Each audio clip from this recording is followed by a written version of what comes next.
Hablamos durante los próximos minutos de Ucrania, de su futuro y de nuestro futuro, porque tras años de conflicto, la guerra ahora mismo está en un punto de inflexión que puede marcar el destino de Europa y merece precisamente reflexiones sobre cómo hemos llegado hasta aquí, sobre qué cartas hay en la baraja dadas para ver cómo se maneja la situación, y las reflexiones relevantes como la que ha hecho Carlos Antonio Alcázar, coronel del Ejército de Tierra en la Reserva y analista de seguridad del Centro para el Bien Común Global de la Universidad Francisco de Vitoria, ha hecho en The Objective.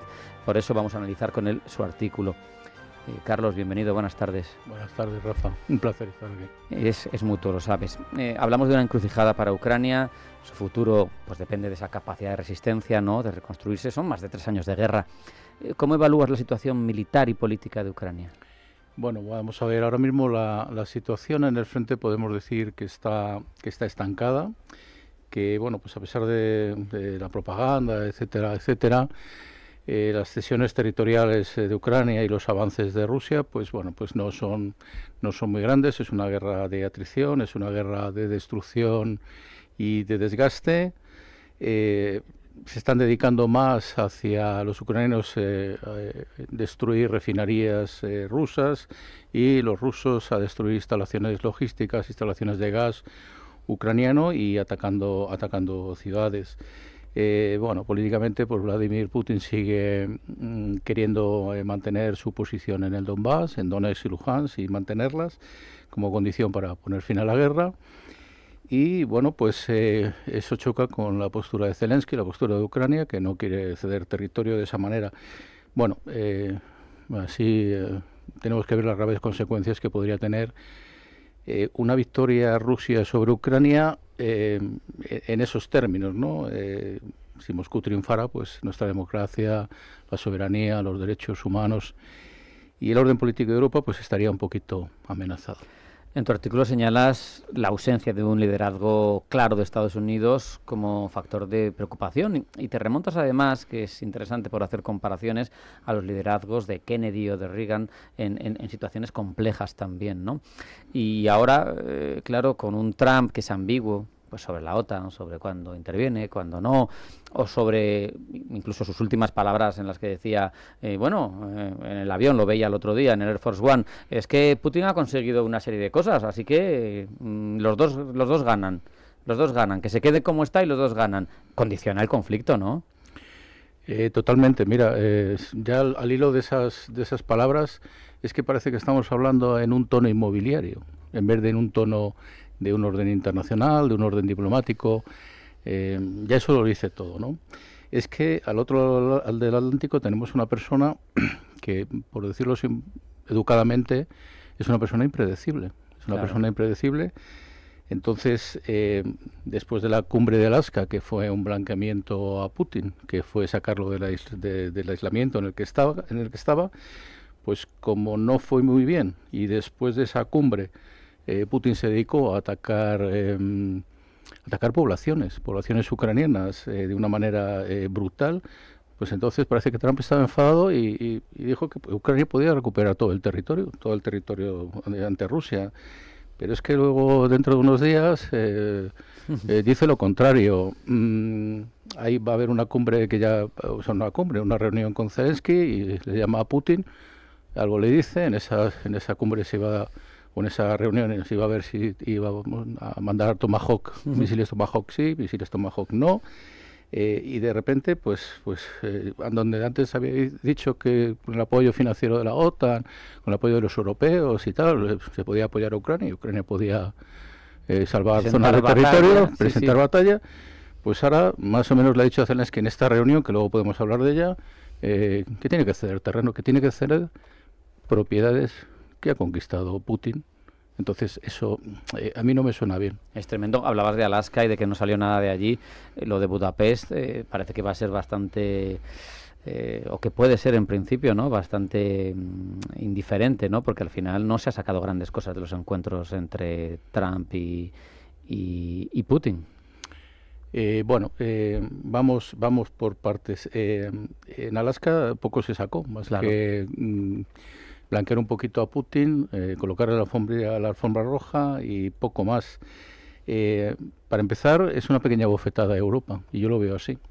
Se hace una reunión en Budapest, se hace una reunión en Hungría, y en Hungría sabemos quién está ahora mismo.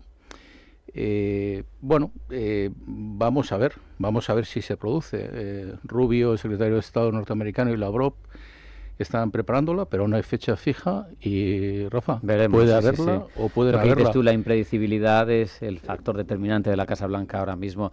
También hablabas de Tomahawk, sí, Tomahawk no, parece que al final se retrae de ofrecérselos, por lo menos de momento. Sabemos que pueden alcanzar 2.500 kilómetros, que ya pueden alcanzar ciudades de la Rusia europea, ya estamos hablando de algo más serio que el propio Kremlin se ha mostrado reticente a que se produzca esa entrega. Yo te pregunto, ahora mismo no, pero si se produjera, ¿hasta qué punto Occidente puede o debe arriesgarse a una escalada directa con Rusia? Porque ya estamos hablando de unas armas distintas, no son los ATAK-MS ni los Storm Shadow. Bueno, no es una cuestión de arriesgarse es una cuestión de defenderse y de tener una disuasión creíble, ¿no? De tener unas capacidades de poderlas emplear y de tener un liderazgo que diga que las empleemos, ¿no? Pero bueno, parece que el presidente de los Estados Unidos hoy dice una cosa, mañana dice otra, depende del asesoramiento del último momento.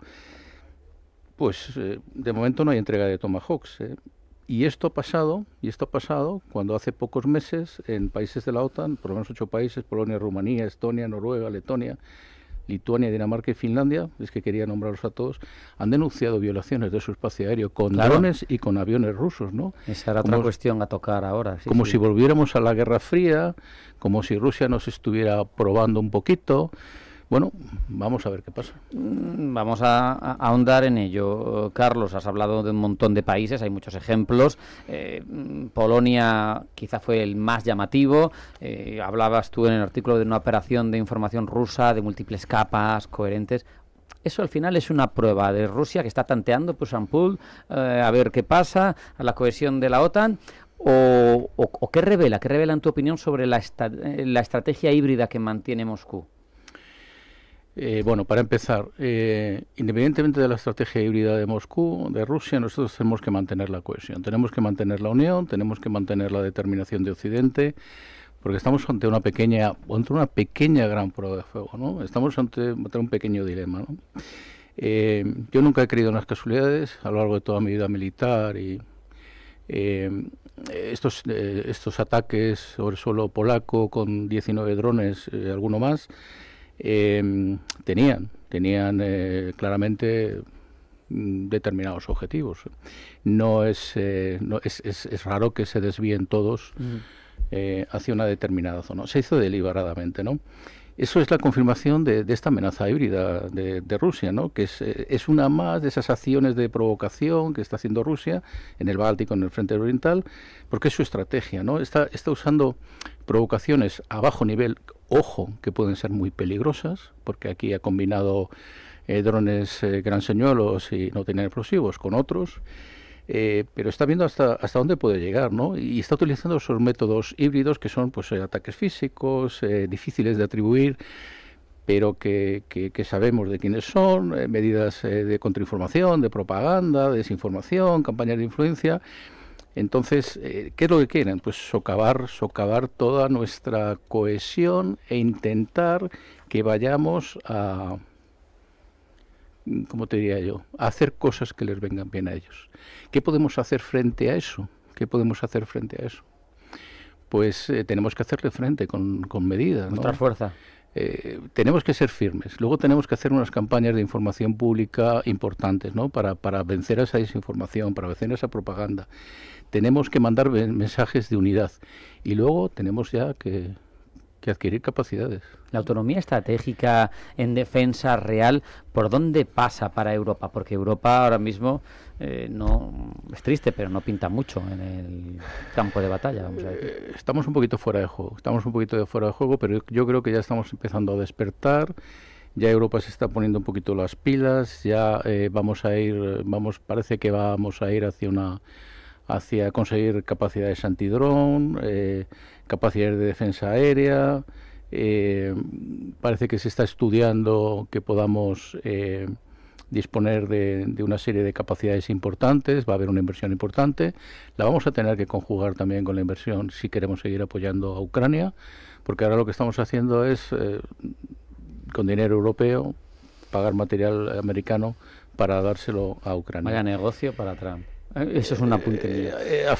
Afirmativo. Lo que tenemos que hacer es pues aumentar capacidades en defensa aérea, en ciberseguridad, en protección de la fuerza, en guerra antidrón, etcétera, etcétera. Y que sea ya, porque tenemos que avanzar más rápidamente y todo eso se tiene que ver. Porque si lo ve el contrario, ya se lo piensa más, que no he dicho enemigo, el contrario, el adversario, pues se lo piensa un poquito más. Al final, hablabas tú también de pedagogía, de información, de que la población sepa, ¿no? Entonces, yo escucho reiteradas veces, sobre todo a líderes de países elegidos, líderes electos en muchos países de Europa, hablar de ataques rusos, sin concretar, que pueden llegar a partir de 2030, que van a estar en disposición de atacar a un país OTAN. Bueno, yo te pregunto, ¿tú lo ves sin el apasionamiento de los políticos? ¿Lo ves con la claridad de un militar? ¿Hay riesgo real de confrontación? Unión Europea no, si no pintamos nada. ¿OTAN-Rusia? Estamos ahora mismo en una zona gris. No quiero decir que estemos en una guerra, pero estamos en una especie de zona gris, de guerra híbrida, peligrosa porque en cualquier momento podría escalar. Si tú me dices qué podría pasar en el futuro, yo espero que no pase nada, ¿no? Pero para que eso no pase nada, tenemos que tener una disuasión creíble, tenemos que provocar que no se pueda hacer nada, que el ruso no pueda hacer absolutamente nada. ¿Somos capaces? Es que tienen un arsenal de 5.500, 6.000 cabezas nucleares, la doctrina nuclear ha cambiado. Es que... yo no veo esa escalada nuclear ni a medio ni a largo plazo, por supuesto a corto no, pero sí que tenemos que mostrarle que estamos un poquito preparándonos, ¿no? Los alemanes lo están haciendo ya. La Bundeswehr va a aumentar el número de soldados activos, va a aumentar el número de reservistas y va a hacer... la industria de defensa alemana se está poniendo un poquito las pilas, pero los países nórdicos también, Finlandia también. Ahí se nota la distancia, ¿eh? Perdón, claro. Que se nota la distancia, claro. Porque aquí en el balcón del Atlántico nos hacemos los locos. Sí, efectivamente, es que claro, siempre decimos, bueno, hasta que llegue aquí, ¿no? Hasta que llegue aquí. Pero es que esas cosas, cuando hay un resfriado en un determinado sitio, o un resfriado, pues, es que a lo mejor puede ser una gripe para nosotros, o sea que tenemos que también tomar nota, ¿no? Pero no solo la tecnología, no solo aumentar las capacidades, no solo realizar compras y de armamento, tanto ofensivo como defensivo, sino también tenemos que concienciarnos en la defensa, concienciar a la población, hacerles ver que la libertad que tenemos hoy en día, que los derechos que tenemos hoy en día no son gratis, claro, y que tenemos que defenderlos. Termina tu artículo con una declaración personal muy poderosa. Sí, yo soy un ucraniano. No sé si está inspirada en Kennedy, en Ain Berlina, pero en cualquier caso, más allá del simbolismo, ¿cómo crees que la sociedad occidental, la de la Unión Europea, la de la OTAN, puede o debe mantener ese nivel de solidaridad, de concienciación ante una guerra que se alarga y ante una fatiga por lo bélico que se produce, que se desvían presupuestos hacia otro país tercero que recibe nuestro dinero precisamente para defenderse? ¿Cómo articular eso? Bueno, yo puse en mi artículo eso, porque efectivamente era el Ich bin in Berlin de Kennedy, y Trump no es, para bien o para mal, no es ni Kennedy ni Reagan, ¿no? Ese liderazgo pues es un liderazgo cambiante.